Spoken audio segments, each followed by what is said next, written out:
Good evening. Good evening. Can you hear me? Yes, sir. Yeah. Is it clear? Yes, sir. Yeah, I forgot to send the link to Prabodha today. I just sent. Does anybody have any contact phone number? She has not joined. I don't have the phone number.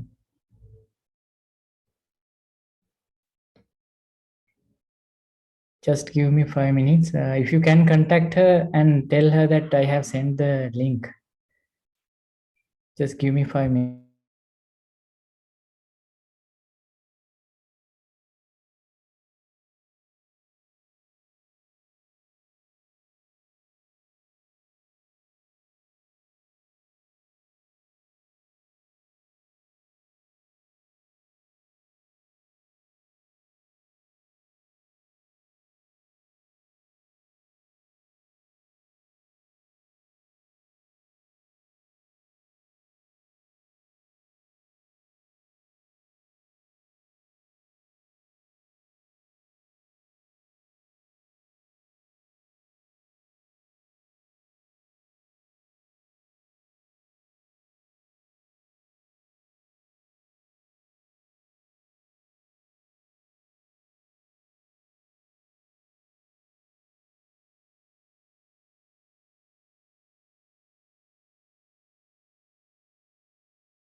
Okay, what about your stable isotope geology lectures? Can you update me on that?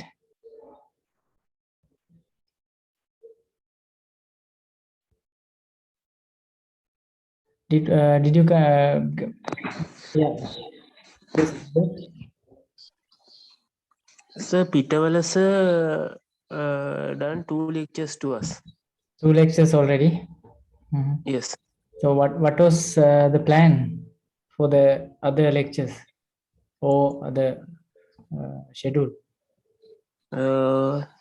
Sir, I think Wednesday sir will schedule another one, but sure. But it's not yet Zoom link. Not yet we have got the Zoom link. Okay. So you, but anyway, you have to call him and get clarified whether he will he will take the lecture or not. Okay, because he is very busy these days. So I don't know. He may have to frequently change the schedule also. So therefore, you have to contact him frequently, right? Okay, sir. Yeah. And I was thinking of uploading the last lecture today, but still I could not do that because I was very busy today. Today from the morning, so therefore I couldn't upload it. But anyway, I am. I will just refresh the previous content also today.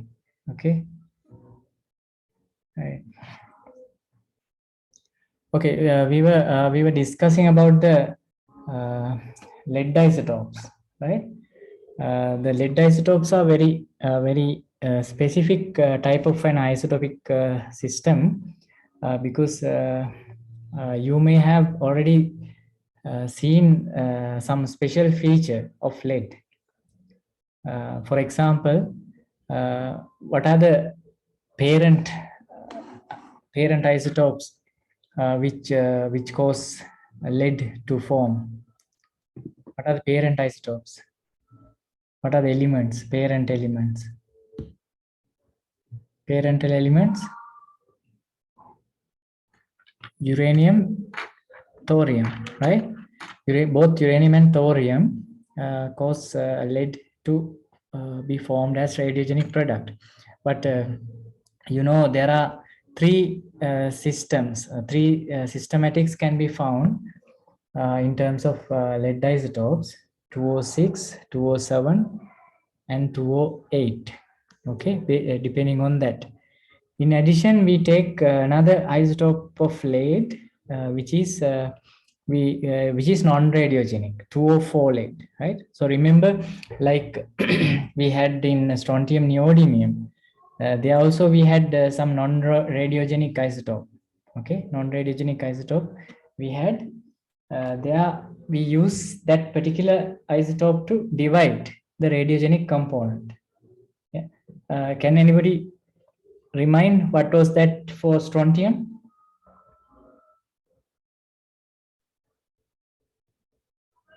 What was the ratio that we took for strontium?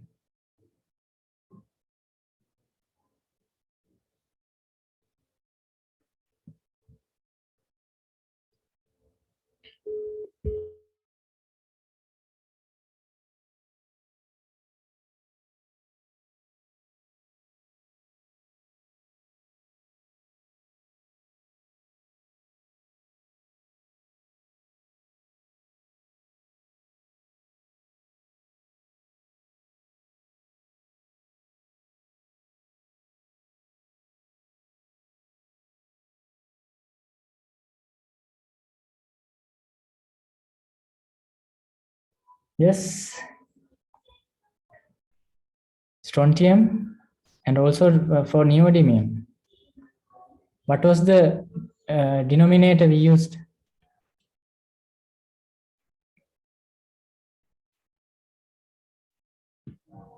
Strontium 86. Yes. Yeah, for neodymium? 144. Yeah, 144.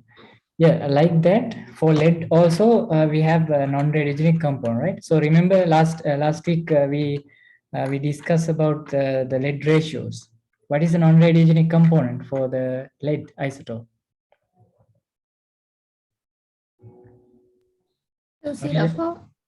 Yeah, 204. Yeah, that is a non-radiogenic component. Okay, so we have to take that ratio because essentially there must be a non-radiogenic isotope to take the ratio, right? Because we are not counting one by one the atoms in the mass spectrometer. So we will discuss about mass spectrometers later on.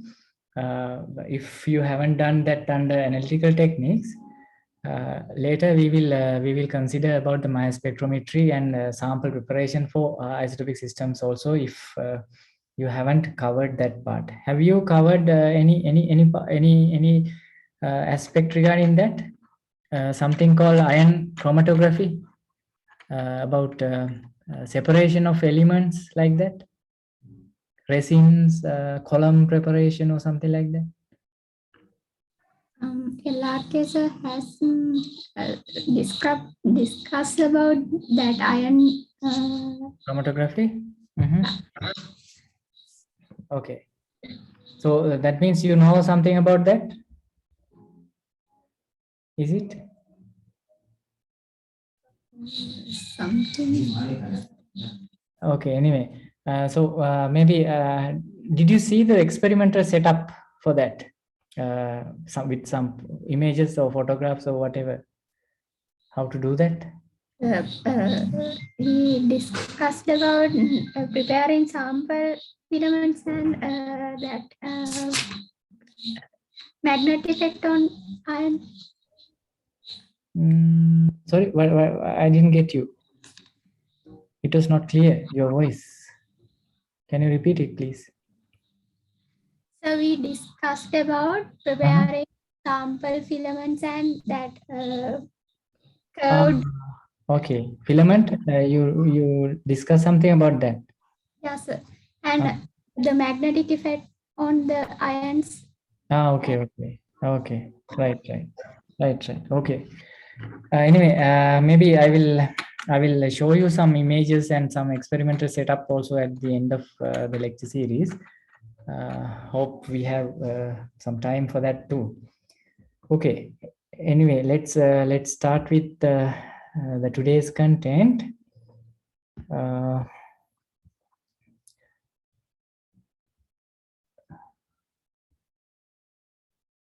So you should see the screen by now. Right, is it clear, the screen? Everyone gets it? Yes, sir. Okay, right. So, so just to remind, just to refresh your knowledge on what we learned last week. Let me. Yeah, so we talked about how lead is formed, right? How lead is formed.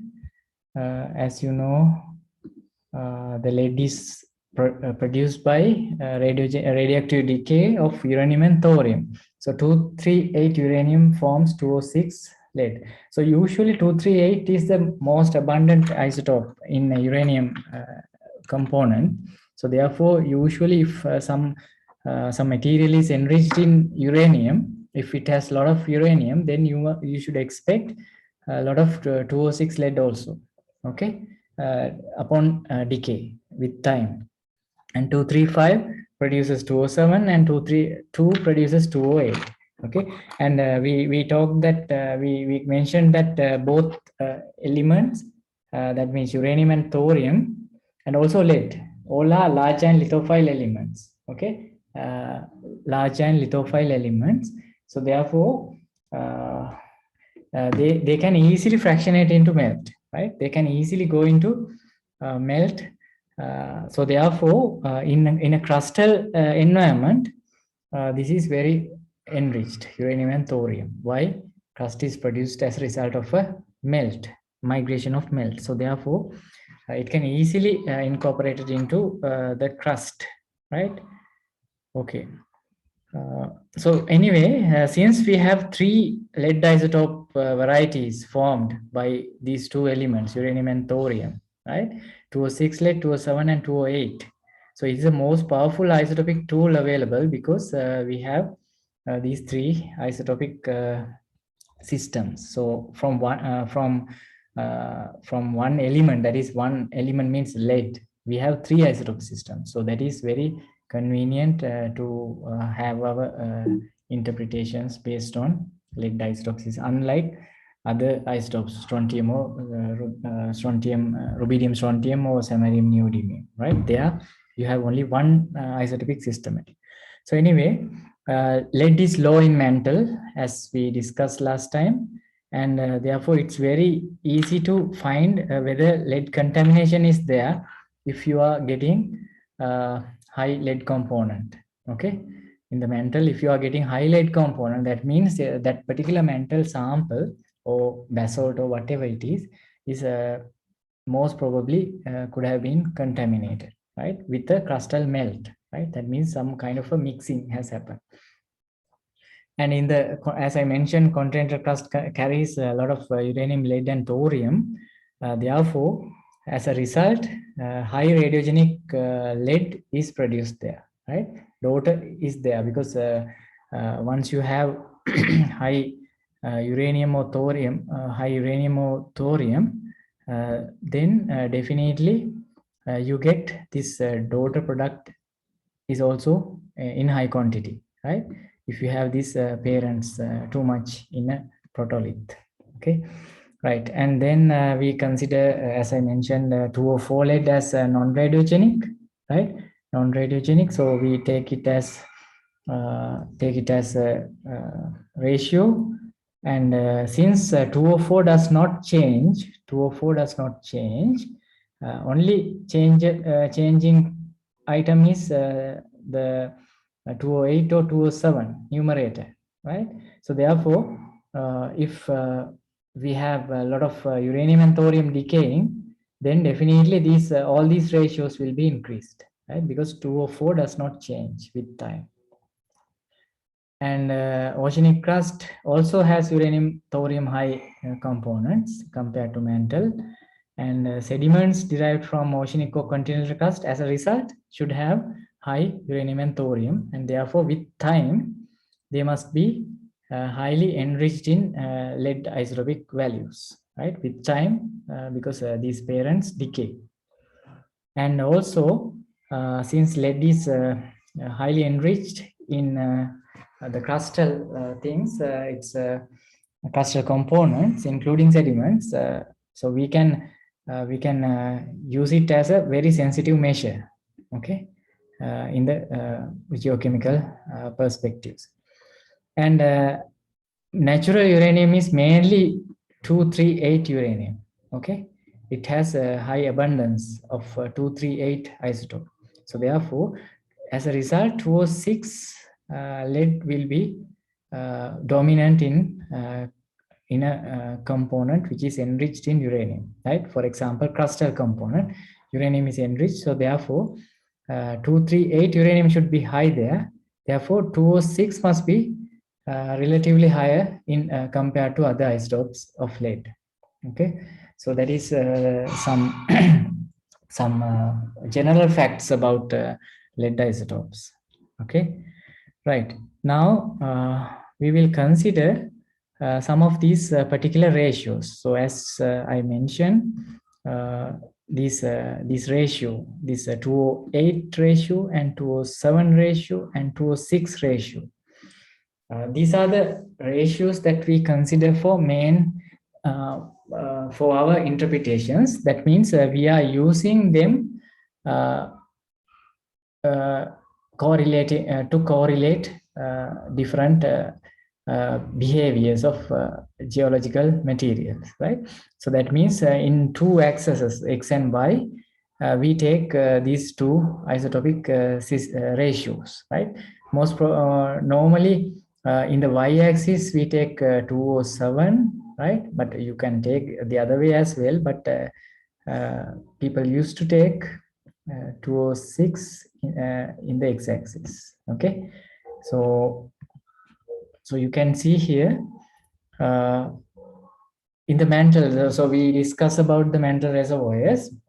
So each of these reservoirs have characteristic lead isotope ratios as well, right? So I think you can remember we discuss about these mantle reservoirs. For example, DM, depleted mantle, enriched mantle, EM1, EM2, bulk silicate earth, right? Bulk silicate earth, and PREMA, prevalent mantle component, and another one we considered high mu, right?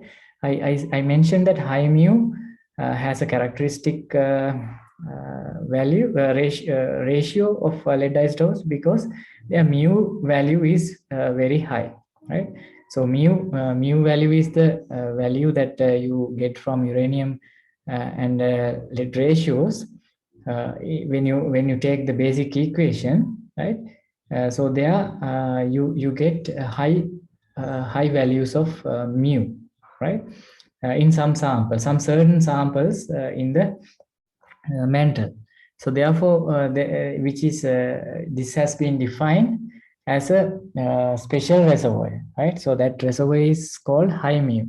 So once you have a high mu component, that means you are getting very high uranium and very high lead isotopic ratios. For example, lead isotope ratios are increasing this way, right?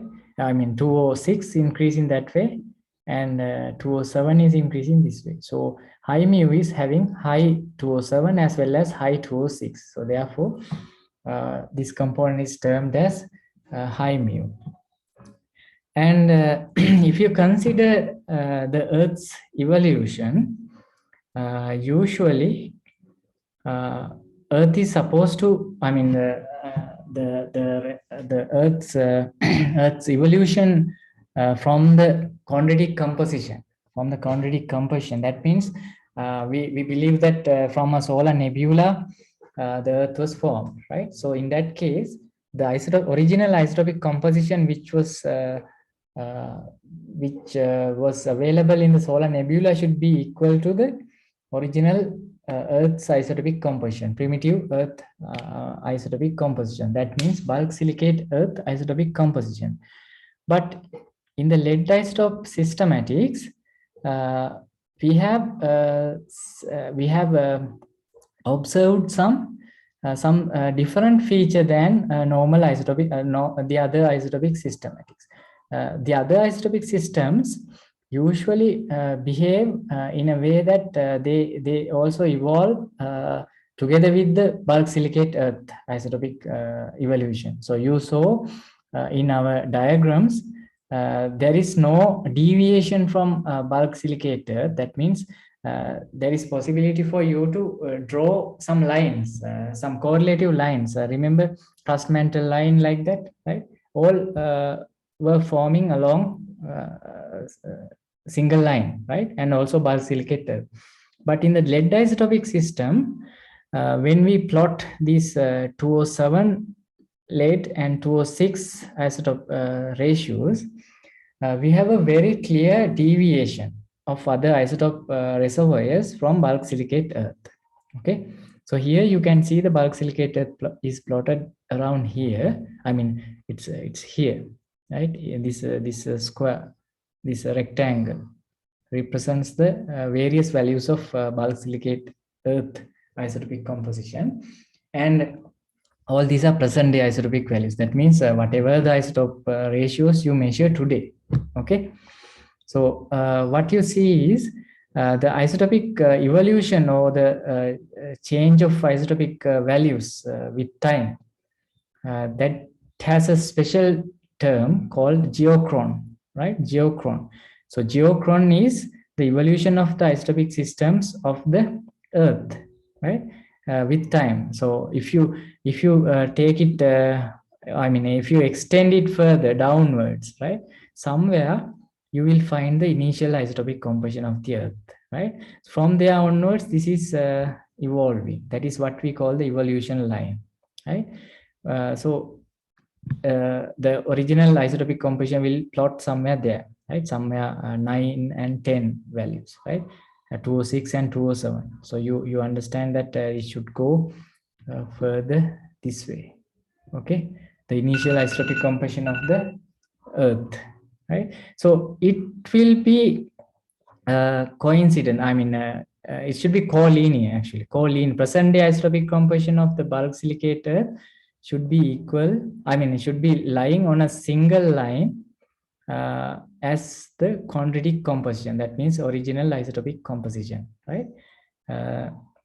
So that line is called the geochron, but all the other reservoirs are deviating from that particular line, geochrone. So that indicates, that itself indicate some anomaly is present in terms of lead isotopic systematics, lead isotopic system, which we refer as a special term that I will explain further in a separate lecture, which we call lead paradox. Lead paradox. That means it's a deviation from the normal isotopic composition. So deviation from the norm is called a paradox. But for other isotopic systems like strontium, neodymium, this is not observed.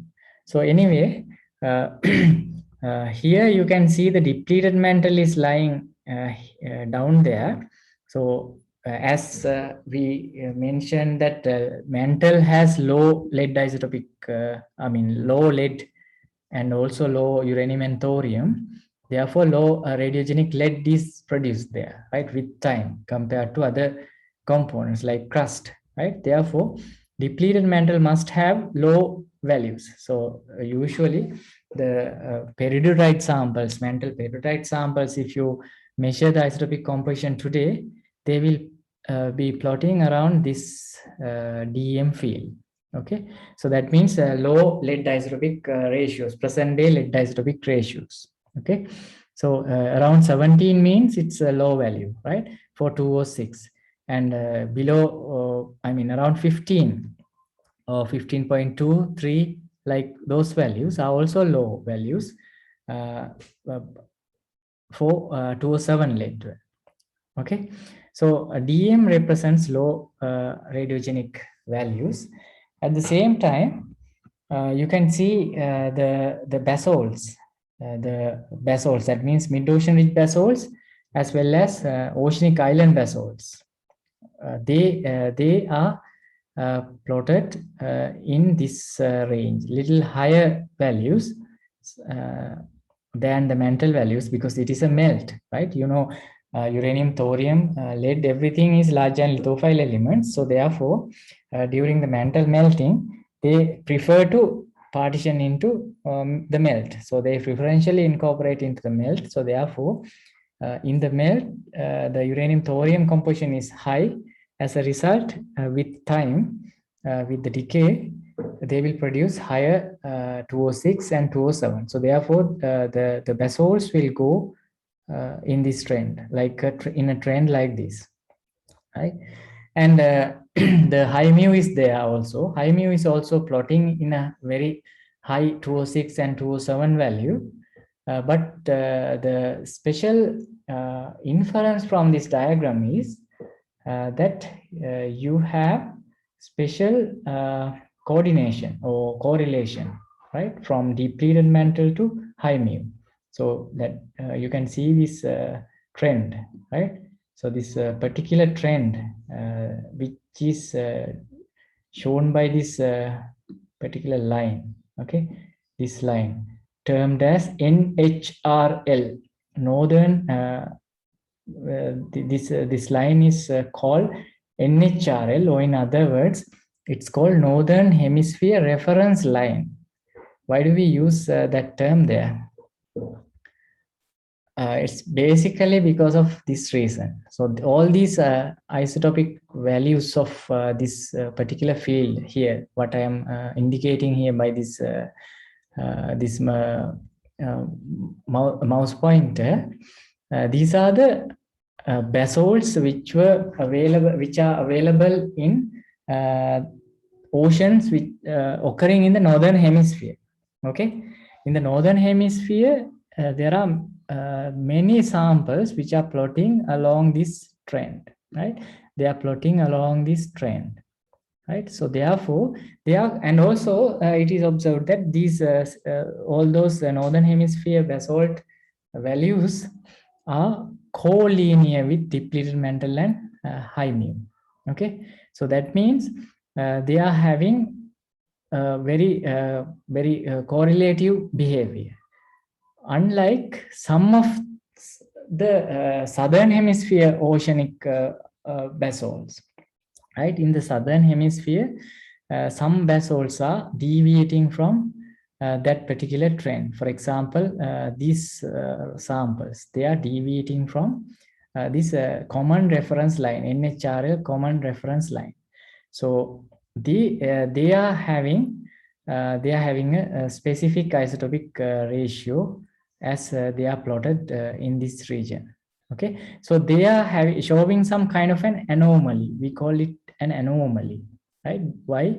Because the dominant basalts are having a common relationship, but this particular southern hemisphere basalts, for example, Indian Ocean, right? Some of the samples from the Indian Ocean, they deviate from NHRL, right? So therefore, they are termed as an anomaly, right? So I will come to that later on. So just keep in mind that they are representing an anomalous value, right? So anyway, apart from those features, you can clearly see that none of the oceanic volcanics fall on the geochron, right? So geochron is here. You can see the geochron, so which is the isotopic evolution of the Earth, bulk silicate Earth or the Earth. So none of these oceanic volcanics, plot on the geochron. So that means they are deviating from the geochron because the geochron should have all these samples plotted on it if the isotopic system was sort of balanced, right? So we now see some sort of an imbalanced behavior because we don't see non-radiogenic components from this side. Very, very limited non-radiogenic components. So why we call radiogenic components and non-radiogenic components? Whatever the values we are having in this trend are called radiogenic components because they are showing high 206 values as well as 207 values, right? Not only that, this also, right? So that means in general, this trend should be radiogenic, and the opposite trend, that means the trend from the towards the other side, that means low 206 values and low 207 values. So they should show some effectively this type of a trend. So this type of a trend is termed as non-radiogenic. So if you have some samples plotted to the left of the geochron, we can call them non-radiogenic or less radiogenic, right? Those are plotting towards the right hand side, they are called radiogenic samples. Okay, radiogenic in the sense they are having relatively higher 206 and 207 isotope ratios, 206 and 207 isotopic ratios. So having these oceanic basalts or oceanic volcanics to fall to the right of the geochron means there has been some imbalance of Earth's lead isotope budget. Okay, so this is also this is what we termed as the lead isotope paradox. So we will come to that later on, but just for the time being, you keep in mind that this is another implication from a lead isotope diagram of the Mantle reservoirs. And the third feature. So the first feature is the NHRL, Northern Hemisphere Reference Line. That means the common trend that you can observe in this lead isotopic diagram for the samples you are observing for the oceanic volcanics from the Northern Hemisphere, right? So some of them are deviating. That means Southern Hemisphere samples are deviating from the NHRL, Northern Hemisphere Reference Line. So that is one inference. And the other one is the lead paradox, right? So that means the samples which are not floating on the geochron in lead isotope diagram. And the other feature that you can observe is the EM and EM2. So what are these EM1 and EM2? They are representing the crustal components, crustal contribution. Actually, it is not the crust. right? It's not the continental crust. EM1 and EM2 is not the continental crust or oceanic crust, but some component derived from crust has contaminated the mantle. So it has created some separate reservoir as a EM1 and EM2, right? That's what we learned about these enriched mantle components in the strontium rubidium systems, and as well as neodymium samarium neodymium systems also. So the same applies to the lead isotopes also. You can clearly see they are having very separate values and also very radiogenic values or higher values than the mantle values, right? So mantle values are here, okay? Depleted mantle and also the oceanic basalts, oceanic volcanics. So they are showing different signatures. So in 207, 206 lead isotope diagram, these three main observations should be made by you. So basically that gives some important implications for the lead isotope systematics of the Earth, okay? And also a common feature that we observed in strontium isotope systematics as well as neodymium isotopic systems. What is that? EM1, EM2, and depleted mantle, right? EM1 and EM2. We had EM1 and EM2 and depleted mantle in the strontium and neodymium isotopic systems. How? If we consider those considered those three components as in a triangle, if you consider them in a triangle, the three components 1, 2, and 3, that is EM1, EM2, and EM1, EM2, and depleted mantle, right? What did we observe there in the strontium neodymium and in a diagram, strontium neodymium diagram, right? So I'm just showing you EM1, EM2, and depleted mantle. How does it represent? It's a triangle, but inside the triangle, most of our oceanic or most of our mantle samples were plotted, right? But that does not happen for the lead isotope system, right? So that is the point. So you can draw the triangle here, EM1, EM2, and depleted mantle, but you don't see much of the samples are plotting inside that. So that is what you call the imbalance again in another way, right? Isotopic imbalance. There you don't see the three reservoirs are plotting inside a triangle. Only the bulk silicate earth is can be inserted into that, but not other samples like oceanic volcanoes. Okay, so that is that is another feature you can see in a lead isotope diagram. Okay, right. Is it clear? Yes, sir. Okay, so high mu. So I mentioned that high mu is the mu value is high, right? Mu value is high. That is why it's termed as high mu, right? So this is the mu value. So you know the mu value is this one, right? So it's a kind of a indicator for the uranium enrichment, right? Because if uranium is high, then uranium 238 should also be high, because 238 uranium is the most abundant isotope in uranium, elemental uranium, that occurs as having 238 in enriched mode. So therefore, it's a indication for the uranium enrichment evaluation, right? So if you want to evaluate the uranium enrichment, then you can consider the mu value straight away, right? So therefore, in this high mu reservoir, very high uranium, very high lead, 206 lead values are there, right? 206 and 207 it should be, right? 206 and 207. values will be there, because it should indicate high uranium ratios, okay, high uranium ratios, because you have a lot of 206 lead there. And some implications for high mu, the researchers have found some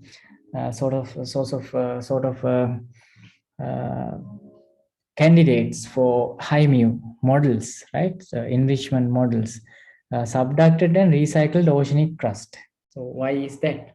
Subducted and recycled oceanic crust, they carry a lot of uranium, right? That's the thing. They carry a lot of uranium. So therefore, they can contribute to high mu values, high uranium values. Okay. And some other ideas are also there. Localized mantle lead loss. Localized mantle lead loss. So what do you mean by? To the core. That is important. To the core. Lead loss to the core. How can that happen? So at the very beginning, if you had lead lost to the core, the differentiation happened. Earth's differentiation happened, right? During that time, because from a proto-Earth, or later on primitive Earth, when the core and the bulk silicate Earth separation, right? At that time, to the core, what were the elements mainly separated into or fractionated? Metallic elements, right? Nickel, iron, like elements were fractionated, or they settled in the interior, forming the core, right? But other elements were floating on top of that. That is what you call the magma ocean, right?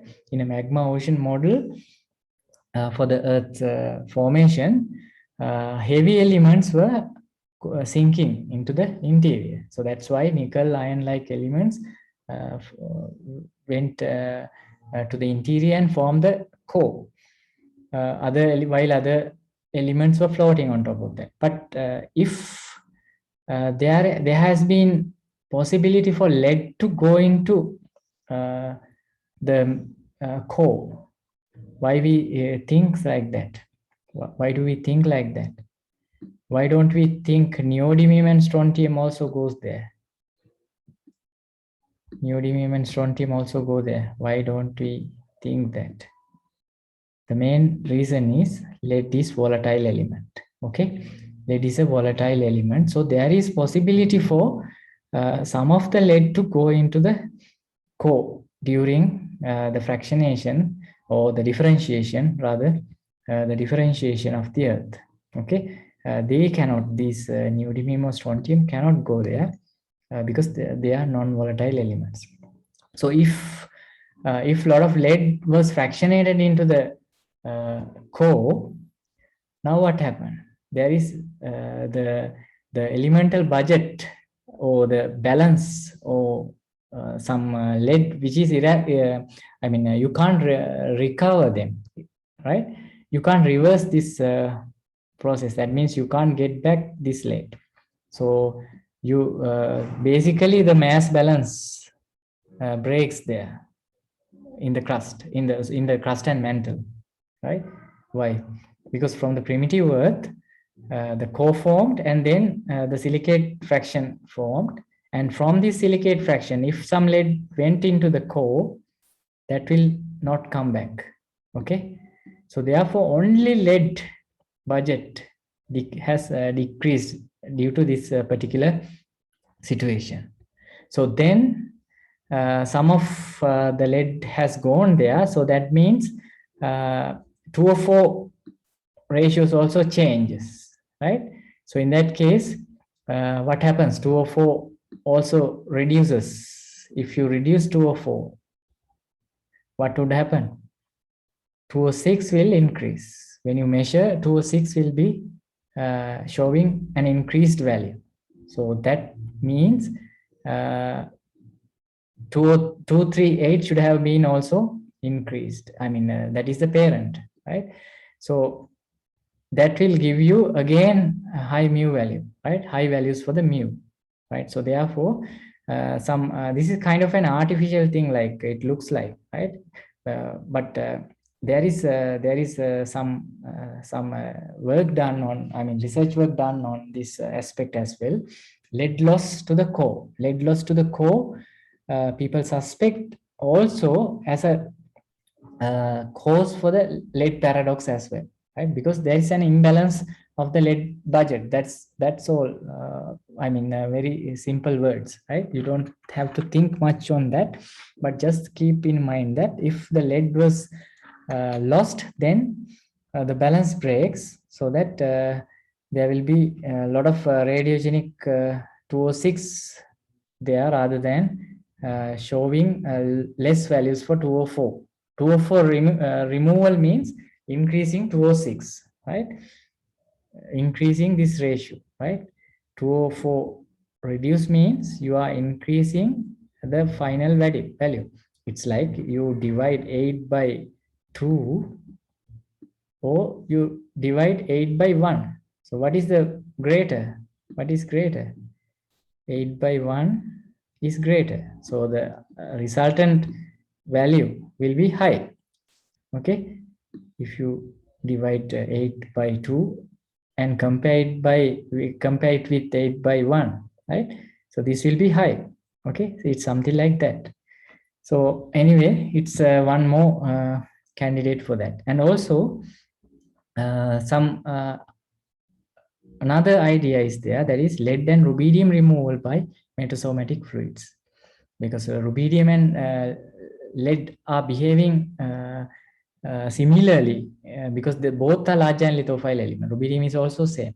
So there is possibility for removal of this. Of course, we know rubidium is removed by metasomatic fluids very easily. Okay, it's very easily happening, because this is an alkaline element as well, alkaline earth element. Lead can also be subjected to similar process together with rubidium also, right? So that is also possible. And and also these three aspects, or the three ideas or models, have been proposed for the occurrence of high mu reservoir in the mantle. Okay, so anyway, the mu value is high for that particular reservoir, right? So and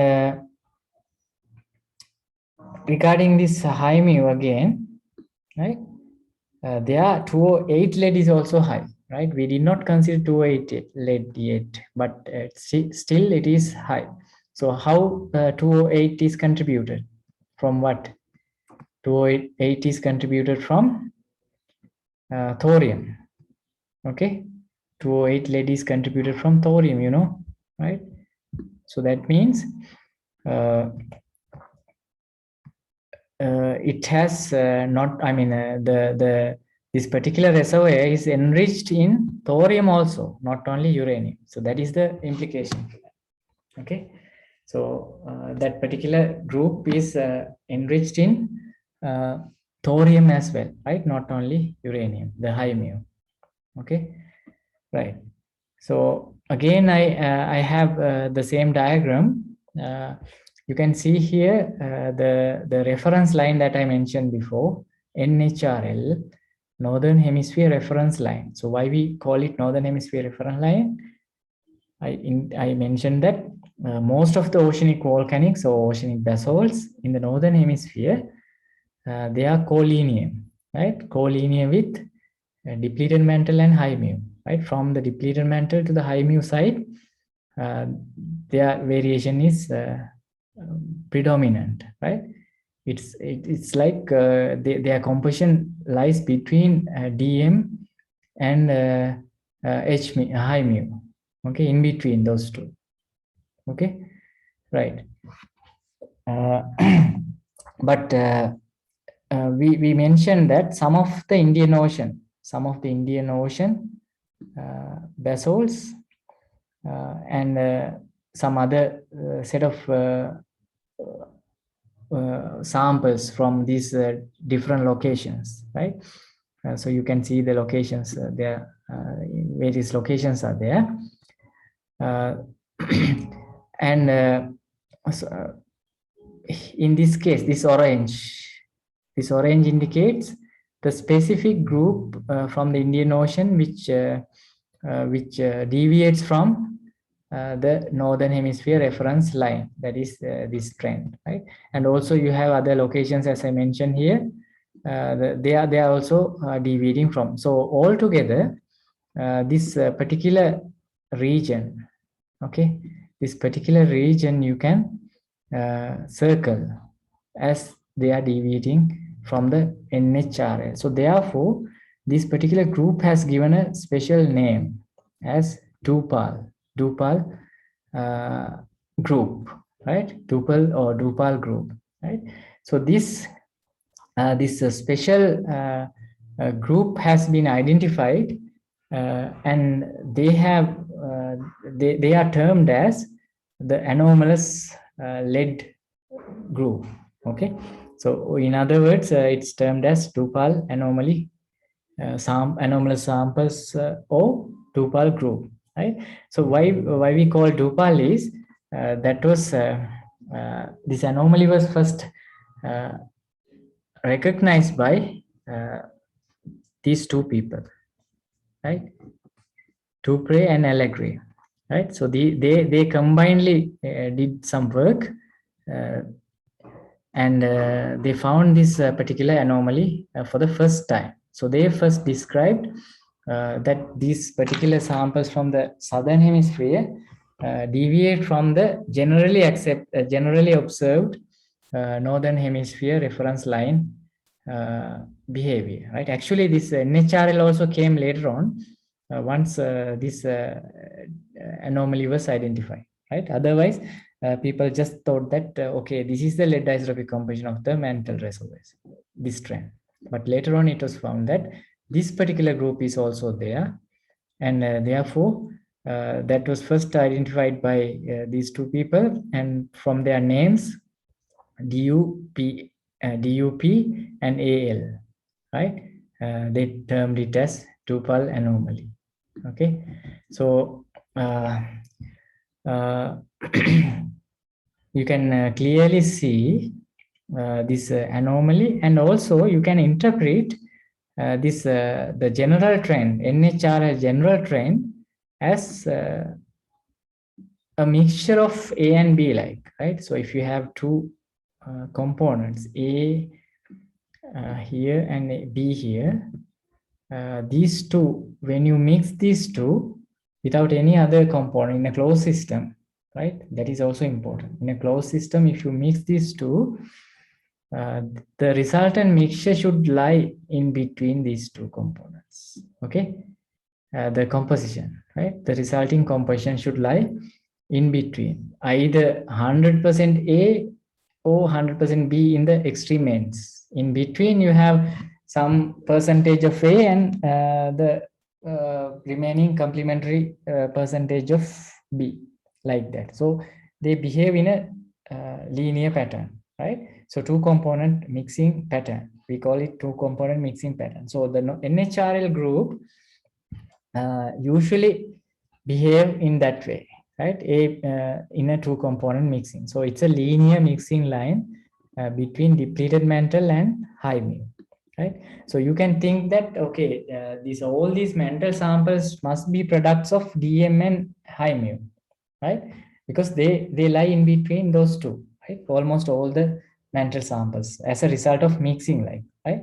It's possible because the mantle is not a homogeneous body, right? Although some people may have considered it as a homogeneous reservoir, I mean, for a long period of time. But later on, with the invention of these isotopes, people have realized that it's not a homogeneous anymore, because they have this type of variation. That's why we have identified different components or reservoirs. Okay, but locally there can be some sort of homogenized regions in the mantle, but as a whole or in general terms, you can't say that the mantle is homogeneous, right? So anyway, it's a mixture. It's a mixture of different components. And you can see the special group, Drupal group, deviates or departs from this NHRL or the Northern Hemisphere reference line, and they seems to be having a larger EM component, right? Do you understand that?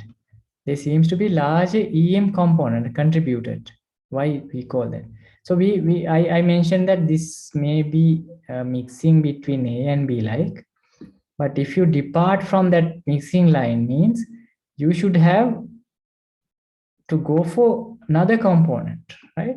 You should have to go for another component which is lying away from the this particular trend, right? So if you have a component contributing somewhere here, right? So that will definitely move your samples towards that.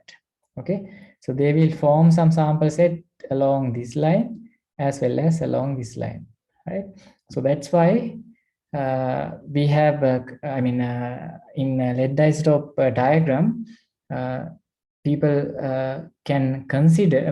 have considered that they are this particular Drupal group shows some contributions from enriched mantle 1 or enriched mantle 2. That means from somewhere from this region.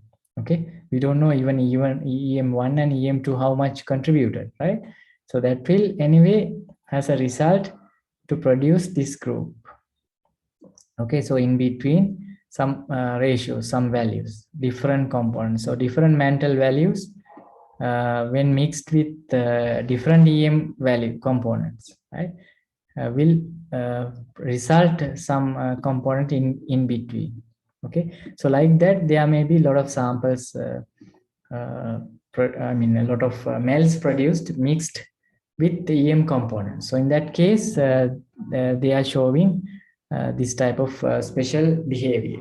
Okay, probably EM component is large in this particular Drupal group, right? So in trace element behavior also, if you analyze the trace elements also, we can identify a lot of crustal type elements are enriched in those mantle samples. So that is an indicator of sort of mixing, right? Mixing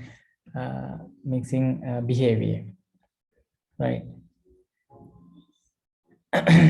And so you just keep in mind that this is this particular group is identified from the southern hemisphere oceanic volcanic samples. Most of the Atlantic and Pacific samples are very consistently plotting in between DM and high mu values. So that is another important implication you can get from a lead isotope diagram on the mantle reservoirs. Right. Okay, any question?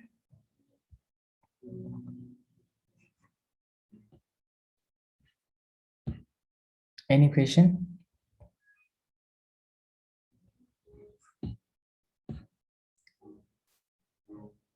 Do you have a question on that, on the content that we have just covered so far?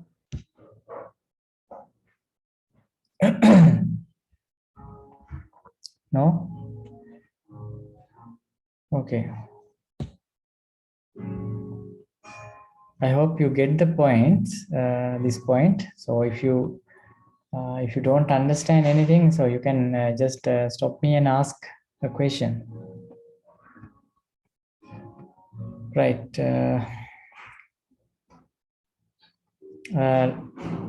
Similar to strontium and neodymium case, right?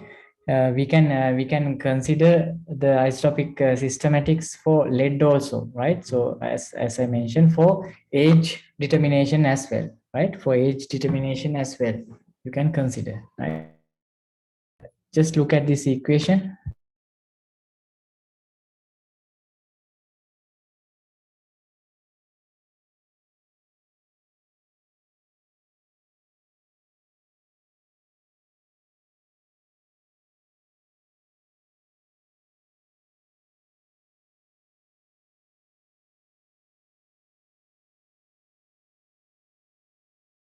Okay,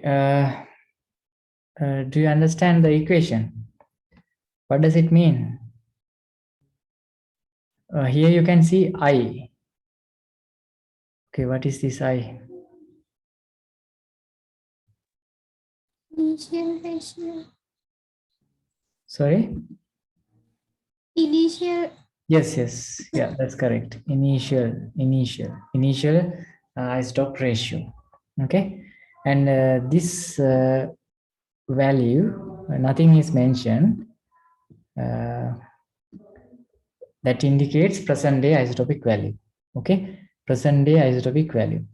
So if you take this is an equation, so you can exchange the terms to either sides of the equation mark. So if you take this one to left hand side, what happens? If you take this one, so let's take this as P present day, this as present day, and this as initial I.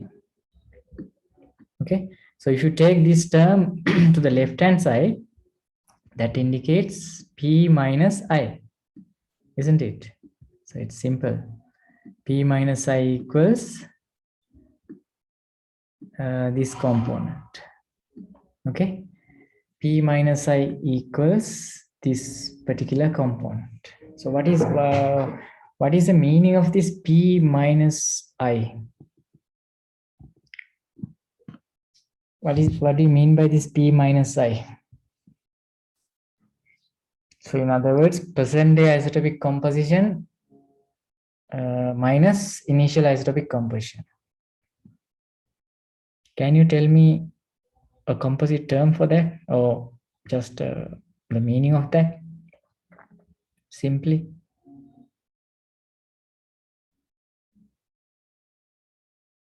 P minus I.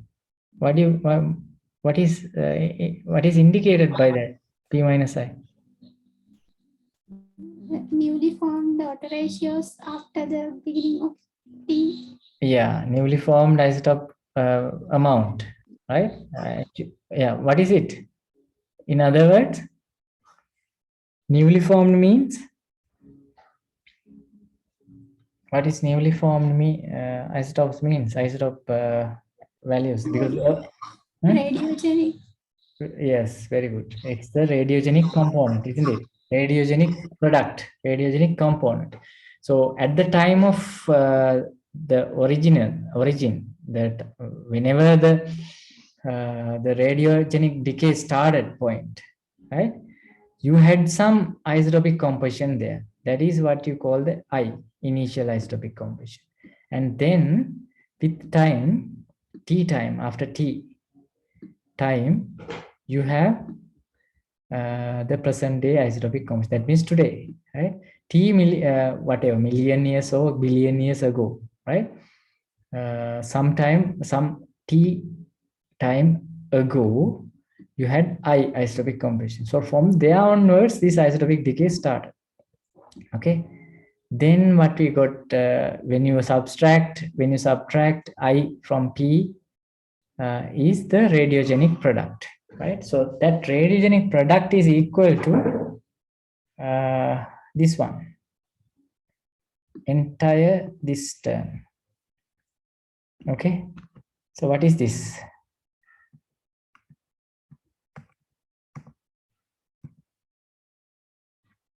Remember, what is this? 238 uranium divided by 204 lead. Is it this one? Yeah, what is this then? This is the mu value, isn't it? This is the mu value. So mu value you can get from just by subtraction of initial isotopic composition from the present day value. But not just that, you have to multiply it by E lambda T. What is this? E lambda T. What is lambda? What is lambda? Decay constants.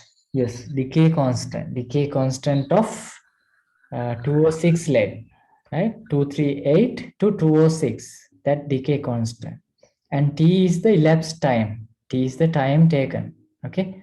So decay constant multiplied by elapsed time is a lambda T, right? So this T means from today, right? From today, that number of years ago, years or million years or billion years or whatever, kilo years or whatever it is, right? So lambda T, that product, lambda T, lambda multiplied by T, you have some value, and you make that value into to the natural logarithm. This E means the natural logarithm, right? I mean the E value, right? Not the 10 base logarithm, right? So E lambda T minus 1 will give you the radiogenic product, right? So this is similar to the other isotopic systems. That's general equation. This is the general equation, right? For other isotopic systematics also, but only difference, I mean not the difference, but just some specific term is there for lead isotopic system as the mu, and also there for other isotopes 207 208 also there are beta and kappa, right? You have these what symbols also for those isotope systems. So if you write it for 207 or 208, you have the similar constants there. So this is a constant anyway, right? It's a constant value, and it depends on the source rock chemistry as well, right? So from the source rock chemistry, you can have you can measure this isotope value, right? So like you do in strontium neodymium isotopic systems, right? From the source rock, you can determine. That means from the trace elements, you have to measure this one, right? There is a special formula for that. You can measure it from a trace element values ratios as well, right? So anyway, so when you multiply this mu with time factor, you will get the radiogenic product, radiogenic amount, right?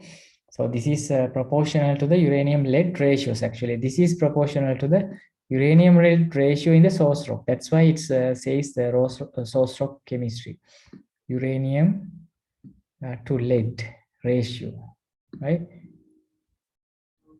It's dependent on this ratio, right?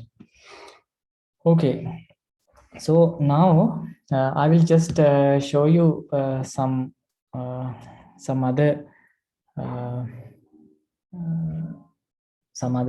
important fact also, and there is a specific textbook that you have to refer.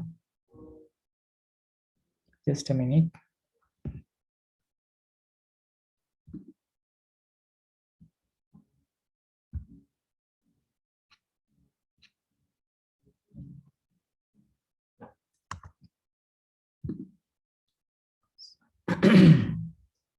Let me check it.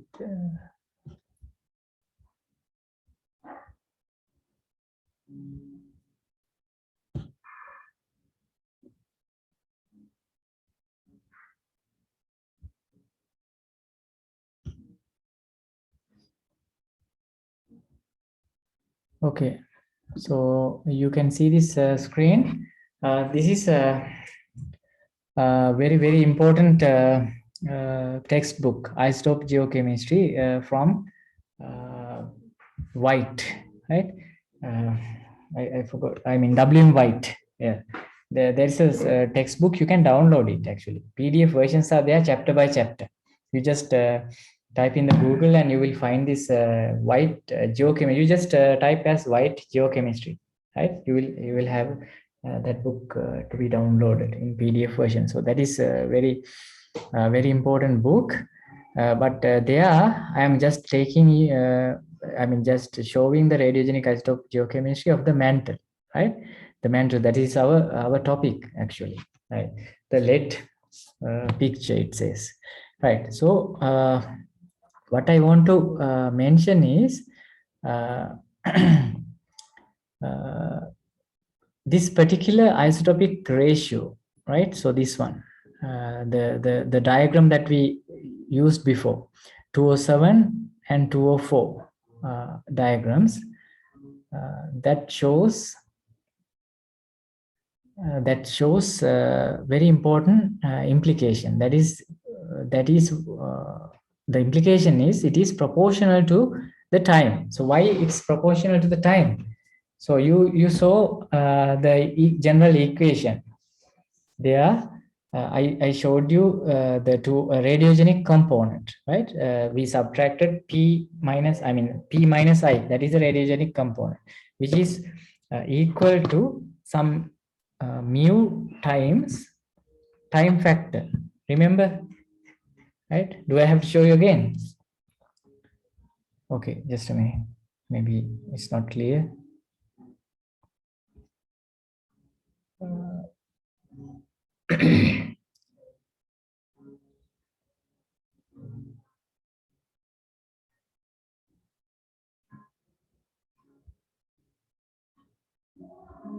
So let me check.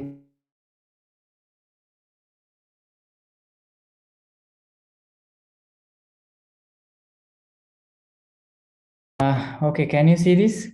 Right. So I mentioned that this radiogenic component, right? P minus I. So you have the P minus I component, and now since you have this U term, U minus U 238 uranium over 204 lead, which is mu. Mu means it's a what? It's a constant, right? So radiogenic product. So let's take it as star. Lead star. We'll take it at star. Normally, star indicates radiogenic product, right? So lead star means radiogenic lead. Okay, and you have which is equal with some constant, that is mu, some constant times some time component you have here, right? Time component. So let's take it just T, because you have E lambda T. Lambda means a constant again, and minus 1 is again constant. So only variable is the T, time, because time can be variable. How many years ago? 10 million years, 5 million years, 10 million years, a billion years, some 100 billion, million years, like that, right? So that can be variable. So you have radiogenic component variable and T variable. And now you have an equation, radiogenic lead equals mu times T, right? So what does it implicate? You can write this as proportional to T. Okay, you can write this as this radiogenic product or the radiogenic lead amount is proportional to T, time, right? So that means you can take both 206 lead or 207 lead as proportional to the time component, okay, which is proportional to the time component. Okay, let's take it back again. Right, so you have here 207 is also proportional to time, and 206 also proportional to time. So that means both these variables are proportional to time. So if you plot those two in a diagram like that, right? So we will consider some values for those two lead values, considering the initial time of the Earth's formation, right? So what is the Earth's formation time? 4.5 billion, 56 billion years ago, right? 4.56 billion years ago, How did we find that ratio? What did we use to find the Earth's age? What was the material we used?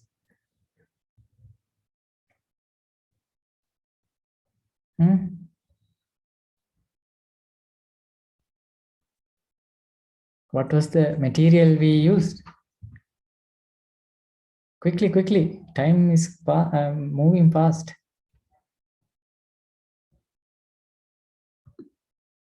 From what? We use meteorites or chondrites. I mean, chondrite meteorites or meteoritic samples.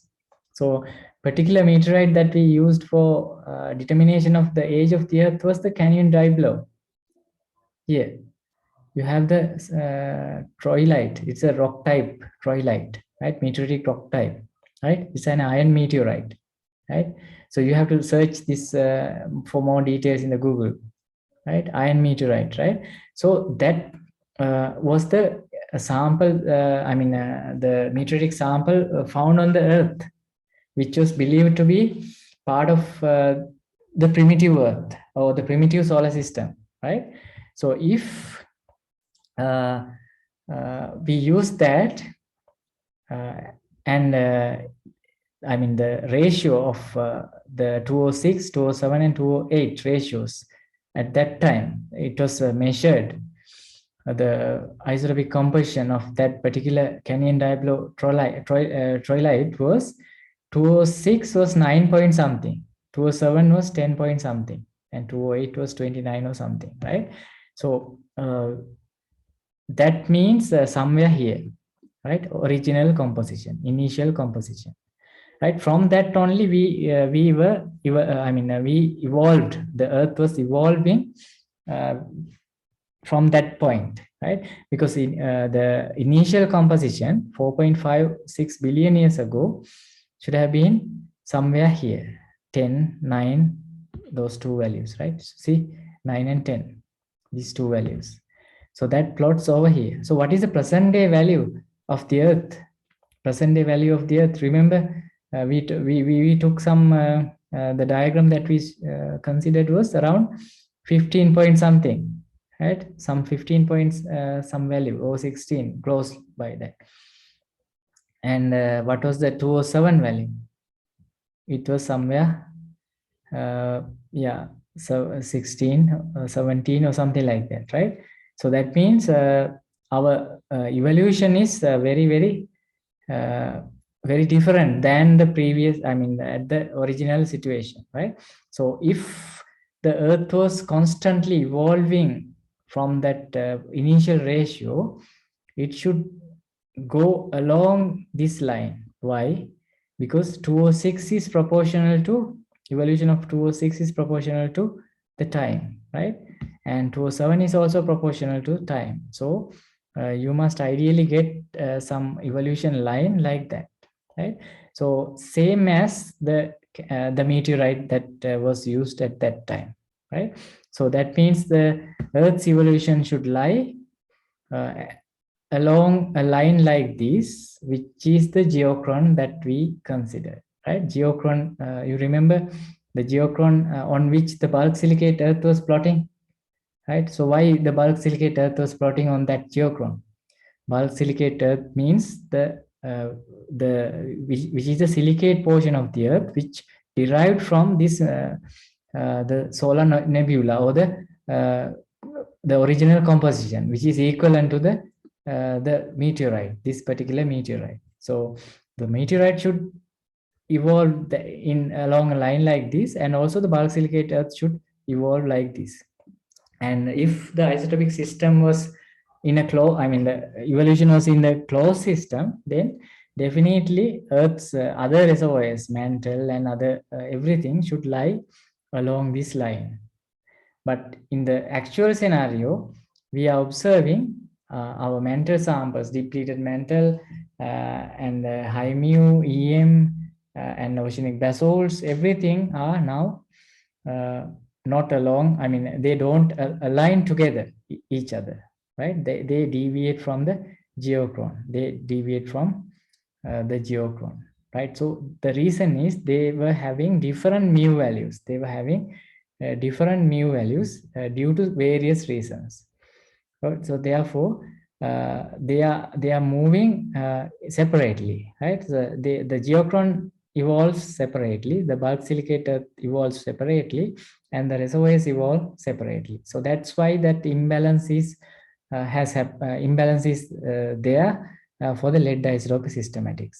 But still the question is there: why only lead isotope systematics show this different phenomena? That is what you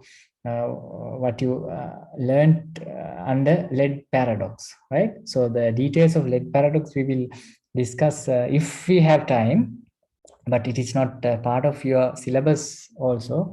But just connecting to the isotopic values of the mantle reservoirs, we can discuss that too if the time permits. But anyway, for the time being, you just consider that lead paradox is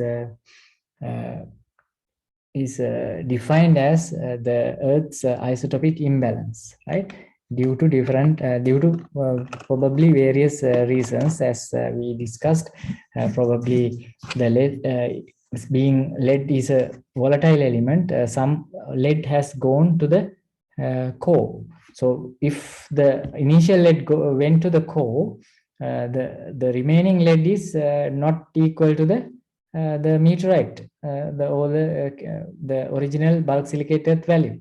So the earth after lead loss, the earth should be evolving in a different line than the original line of the meteorite, which was lying here, right? So that's the reason why this evolution has a different path.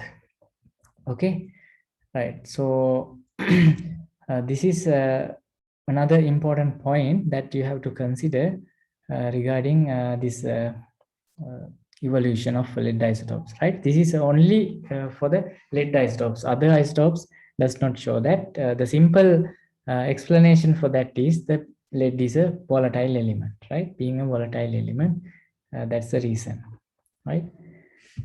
Right.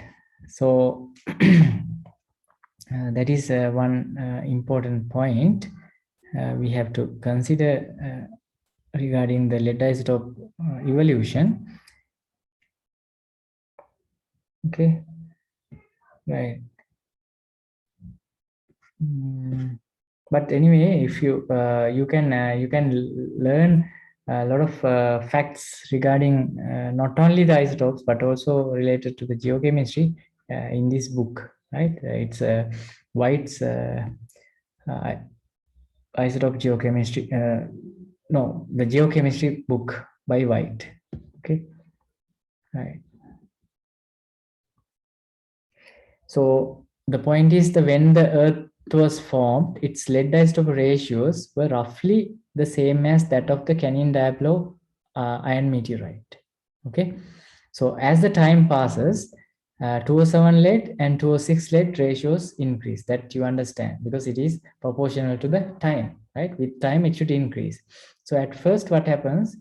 The 207 lead ratio increased rapidly because there was about as much 235 uranium as 238 around, and 235 was decaying to lead more rapidly than 238, right? If you compare the decay constants, you will note that, and also the half-life of these two isotopes, 235 and 238.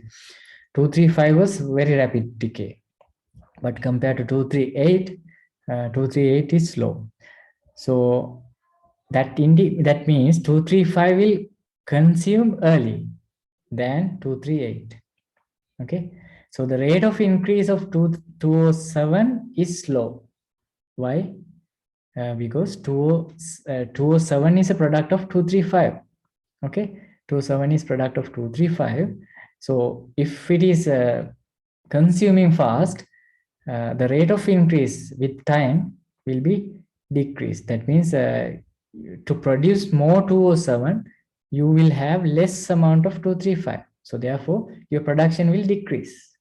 but 238 relative to 207, 238 is having slower decay. So that means they by the time when 235 is consumed more than half, 235 is there abundantly. So that means they can produce a lot of nuclides of 2 or 6 lead. So therefore, along this axis, x-axis, the variation or the change of the rate of change of radiogenic decay is much prominent. So that's why rather than the variation along the y-axis, you have a rapid variation along the x-axis. So that's why an angle, I mean, a shallow slope like this has caused. Otherwise, it will be a slope like this, very steep slope like that. But since 206 is slowly decaying, and it will be having more and more the parent nuclides to form daughter nuclides at the time where 207 decays, right? So therefore, it will be having more shallower slope than the expected one with the 207 if it is too rapid. Okay, so that's why it has happened this in a variation like this, right? Right. So you have another diagram here shown. All the samples are plotted together with the geochron, right? We can calculate the geochron for different ages, right?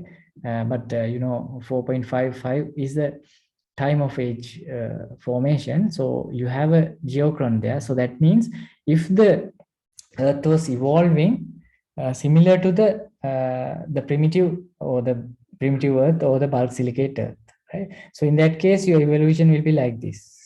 But actual evolution is oblique to that. Actual evolution is oblique to that due to some various reasons. One of those is the volatility of lead element lead. Okay.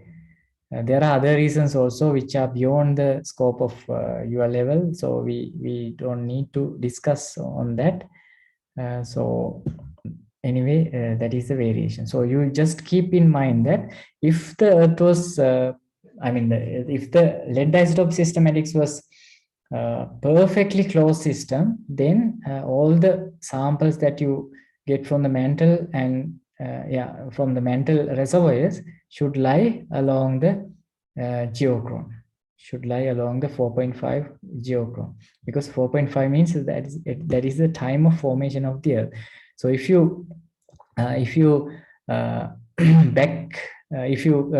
calculate the isotope value at 4.55 GA, because you have present day value, and there is possibility for back calculation. I mean, the present day value minus initial value equals E lambda T plus 1, E lambda T plus, E lambda T into the time factor, right?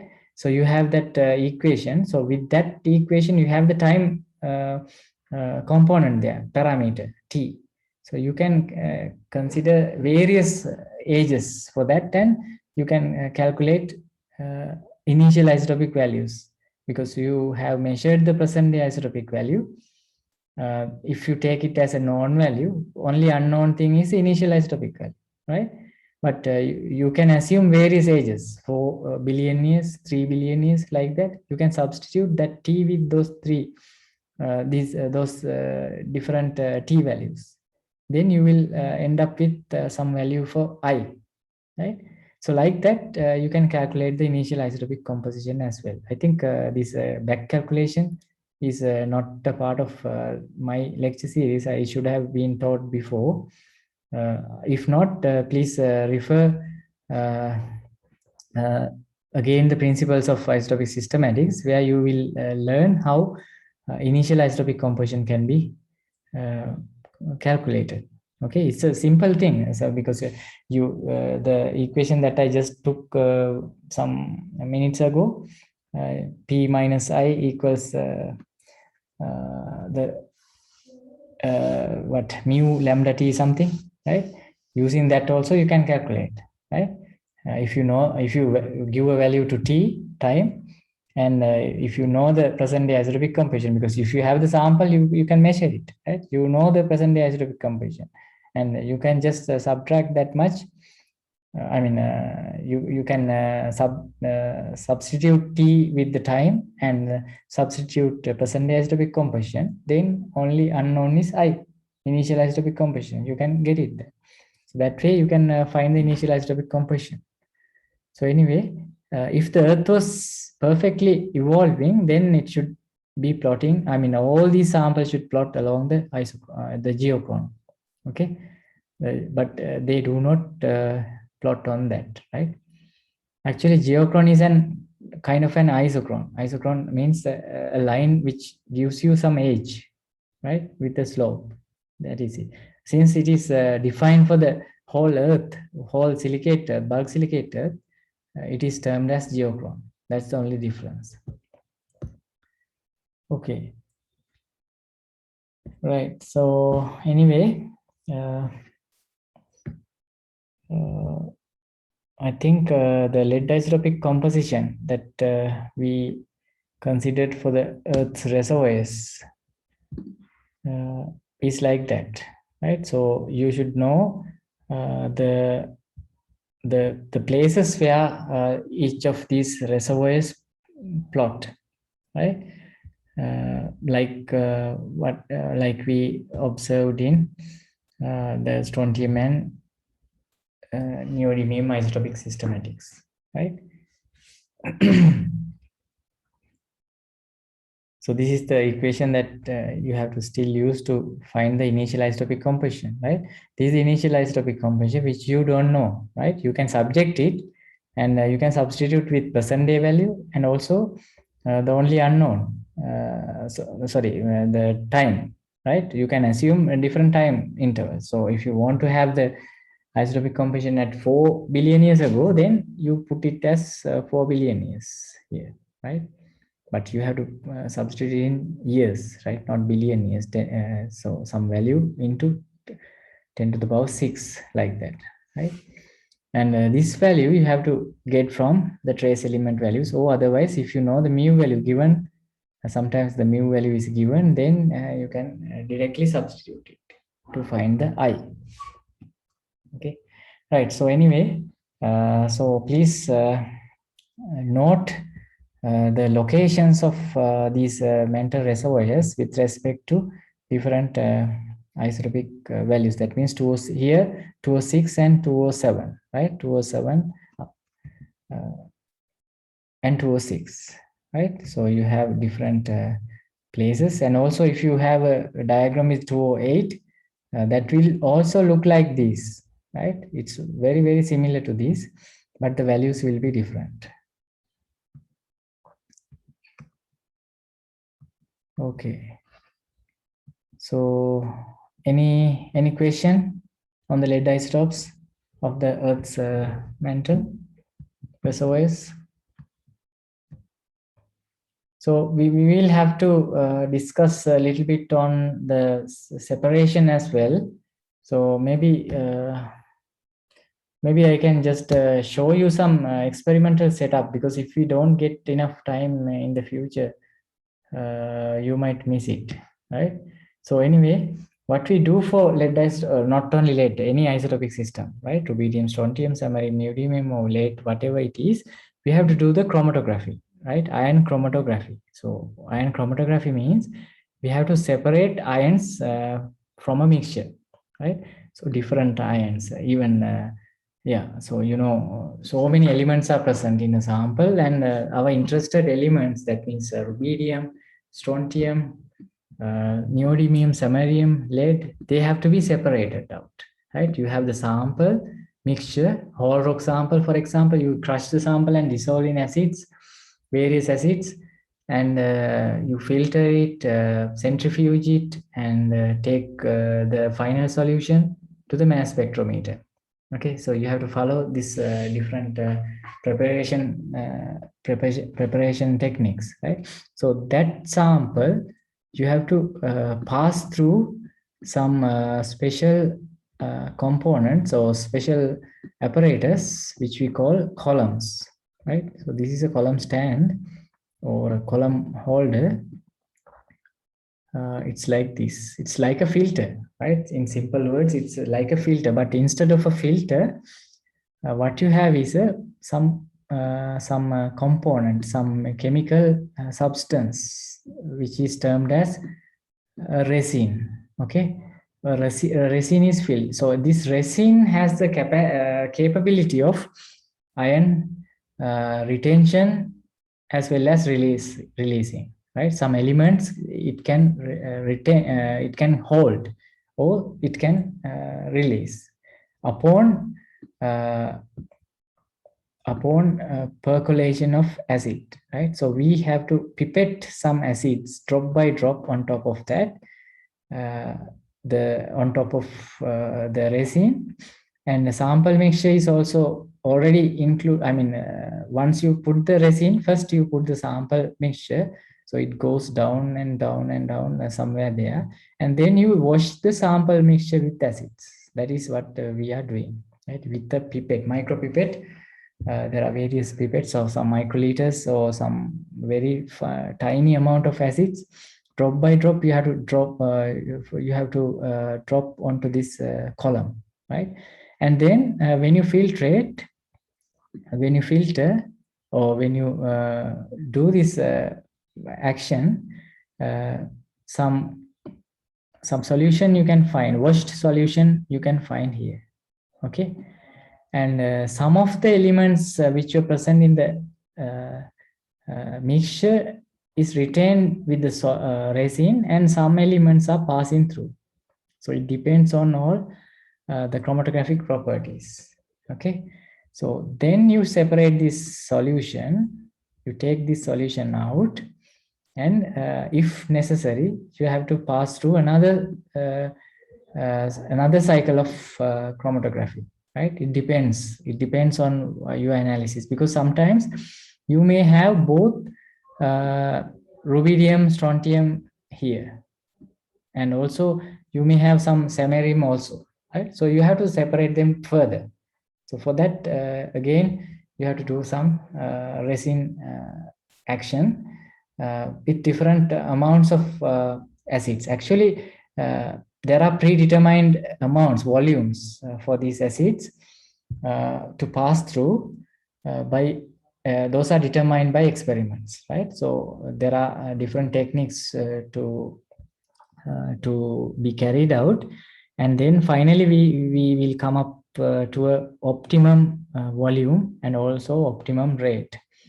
That means the time taken to pass through. So that determines by the volume of this resin. That is also determined by experiments, right? So for different isotopic systems, different volumes are there, right? Determined volumes are there. These are published also. Okay, so you have to take a reference, and then you have to follow that particular experimental method, right? So this is what you call the ion chromatography. Okay, so these fundamental laboratory techniques means mixing acids, pipetting, and everything, right? Cleaning, right? So cleaning means, again, using acid, you have to clean the sample first of all to remove the alkaline elements, like elements like sodium, potassium. Those are heavy elements. They are easily removed by the action of some acids, right? Different acids, so you have to use different volumes, HCl at different concentrations. Concentration also matters, right? All these things are predetermined by experiments. So these things are there. So the blanks, we have to use blanks also, right? What do you mean by blank? Blank means it's not the real sample, it's just the acids only. The acids that we use for this experimental setup have to be passed through the blank solution. I mean, there is nothing in the resin, but you just put the same amounts of acids that you put for the sample containing resin. You have to do the same technique or the same protocol for a blank also, right? So that you can find out if there are some contaminations from the acids, because acids also can carry some lead, some strontium, some neodymium. That is an extra amount adding up to your sample. So you have to subtract that. To determine how much you have to subtract, you have to use a blank, right? Actually, several blanks should be used, and later on you can average them or use as an appropriate way. Okay. So then finally the solution you get is ready for the mass spectrometry, and you take that sample to the mass spectrometer. It depends on which type of a mass spectrometer you are going to use, whether it is a thermal ionization mass spectrometer, that means TIMS, or ICP-MS. ICP-MS is inductively coupled plasma mass spectrometer. It's different from TIMS, right? So depending on that, you can follow the relevant protocol for each of those. For example, if it is for a TIMS, TIMS uses a filament, right? TIMS uses a small filament, very tiny. It's not, the filament itself is not tiny actually. It's like 1 centimeter size filament. But on top of that, you put just a simple, very little amount of the sample, very tiny drop, some microliter, some point. Sometimes it's like 0.02 microliter, like very small amount. Right? There are micropipettes you can use for that purpose, and this tiny drop is subjected to a high voltage or high current, so that it will be heated to a very high temperature, above 3000 Celsius sometimes, right? To evaporate or to ionize the particular elements. So they get ionized, and these ions are put into a magnetic field, and based on the weight, because the atomic number, that is the weight, they get deflected in the magnetic field to different places, right? It's like you are like sieving like thing, right? Mechanical thing, but this happens under the magnetic field. So heavy isotopes, heavy atoms with a heavy isotope will go in a different path, and lighter ones go in a different path. So in different places, we have collectors in this mass spectrometer. So you can collect these atoms in different collectors. Okay. Simultaneously, you can collect these different isotopes. We call those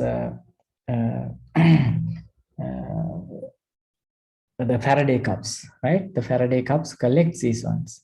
Actually, collecting means they get an electric signal, right?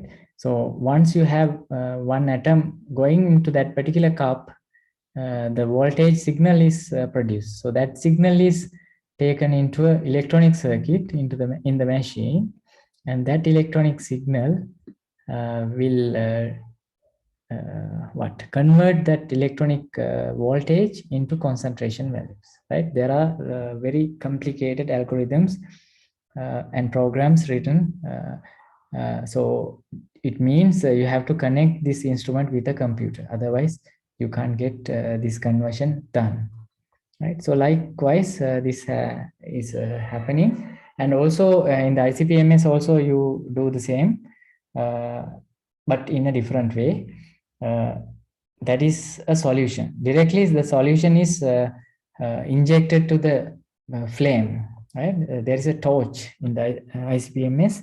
That torch brings you a plasma. That means a flame. Okay, so into that flame or the plasma, the sample solution is aspirated, or the sort of evaporated like thing, right?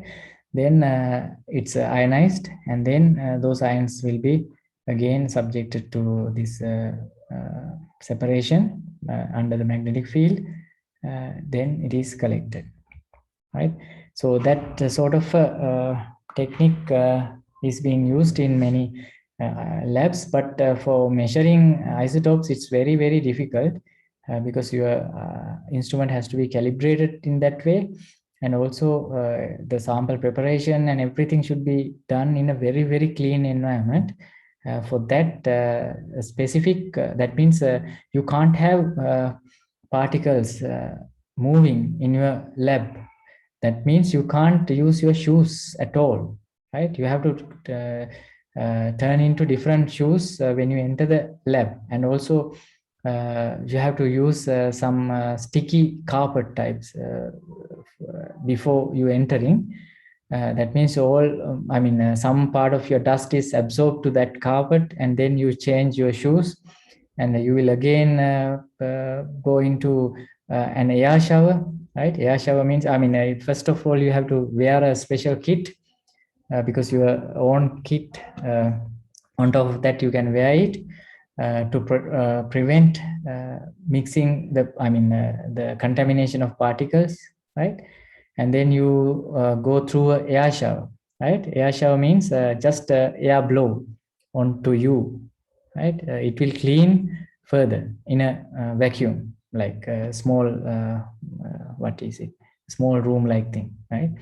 And then you go out from that and enter the lab. So such labs are called clean labs. It's a technical term, clean laboratories. There are different grades of clean labs. It depends on the number of particles available. If you measure the air, some space in your lab, just the air, and you measure how many particles are floating, right? You don't see those particles, but you can count with a particle counter, right? So if 1,000 particles in a square meter, a square cube of air in your lab, so that particular lab is having a separate grade. So different grades are there, clean labs and ultra clean labs, like that. Okay, such labs are very necessary for, especially for isotopes like lead. Okay, because lead is very easily contaminated from the air. So specific air filters have to be used. That means the air circulation in the lab should be filtered also, right? It's very, very difficult to maintain such labs, very costly. Okay, the other isotopes are also same, but lead isotopes needs special care, right? And we have to use standards, right, for isotopes, for mass spectrometry, because we have to calibrate the instrument first of all with a known sample, right? Those, for that you have to use standards. And then we have the unknowns. Unknown means the samples that you have to measure, and also the blanks. These were prepared at the very beginning with the ion chromatography process. And then data reduction. Data reduction means once you read the, you get the values from the machine, some software part is there to convert the electric signal to the concentration values. And then you have to treat the data, raw data. You get the data, the data you get from the machine is the raw data, right? That has to be treated, right? That has to be treated and then interpreted. Okay, then finally you have to present the results. You have to calculate epsilon values and isotopic traces, or some other ways you have to present data. So we will see how these data are presented also at the end of this lecture series. I will show you some interpretations as well. Okay, not just the age dating. I'm talking about the traces for geochemical interpretations, how these isotopes are used. And maybe I can show you some columns. So these are the columns. You see the setup. You see this is a one column, right? This is a single column, and another column is here, right? Right. This setup is rotatable. This setup is rotatable. So with pipettes, you see here, various pipettes are there, having variable scales. So you can put different acids, reagents, right? So you have samples here, unknowns are here, and some acids are there, right? HNO3 or perchloric or HCl, depending on the protocol, right? So you have to use these things very carefully, and you collect the sample here. Okay, and cleaning process. Actually, this now this setup is ready for cleaning. So that's why you see these big beakers. I mean, a little bit bigger beakers. The collected acid you don't need to use. The resin clean. You see this very light yellowish part inside this tube. That is the resin, right? First of all, you have to clean the resin using acids, right? So various acids are used. Usually, this red indicates strong acids, and also the concentration. And different acids you can use. So different labels will be there for the bottles. Otherwise, you will miss, or you will get mixed with different acids. So that will give you wrong results. Okay, once you clean, you have to put these sample collectors. These are Teflon beakers, right? These are Teflon beakers. Teflon beakers means the material is Teflon that can bear heat to very high temperatures.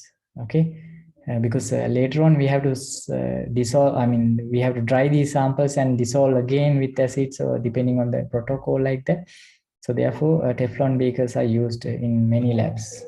Okay, right. So once you cleaned, then you can change this with this beaker here, and then you can start with your treatment of sample. Okay, so this is how we do the ion chromatography in a lab. Okay, so see, this is how slowly, gradually the cleaning process is done, right? This is the cleaning first step, right? So you are putting the acid for cleaning. Otherwise, you have to put a milliliter or microliter or some very tiny amount of acids, which has to be done using a pipette, right? Not just by straight away the bottle. For cleaning only, you use the bottle straight away, right? Otherwise, you have to put known volume of acids for separation of elements. Okay, so this is the ICP-MS, one of the ICP-MS. Its brand is new. Okay, the plasma is new. I think, yeah, the plasma is here. So the plasma is here. When you aspirate the sample solution is fed from somewhere here, right? So it's a solution. Since this is an ICP-MS, it's a solution. So with tubes, the sample is going into the nebulizer, going into the chamber inside, and it's get heated. So you can see the torch or the flame here. This is a window, small window is there. You can see that with your naked eye. Right? But you don't see, of course, the nebulization process anyway, the atomization, ionization. So once it's ionized, the samples are the aspirate, the solution or the volatile materials now ionized. They are taken into the magnetic field here. So here is the magnet. Is the magnet, a curved magnet. So it goes to the different paths by separation and enters into this component. This is the collector.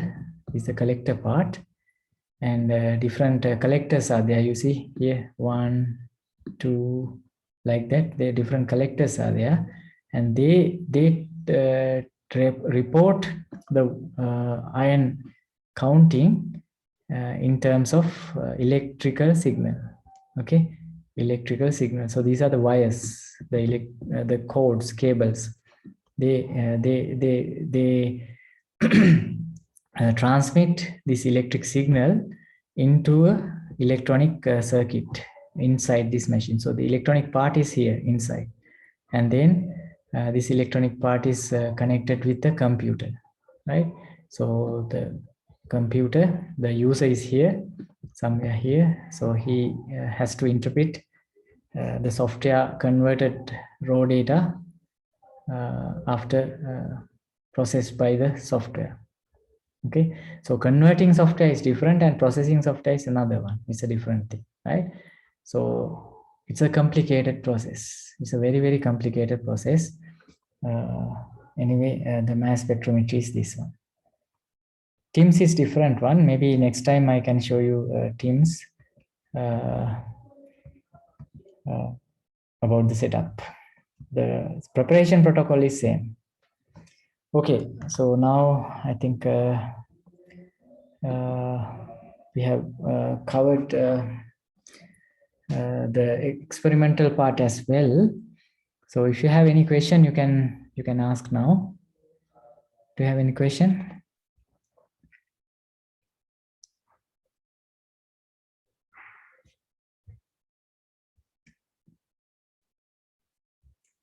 Any question? No? Everything is clear? Okay, so maybe we can stop here for today.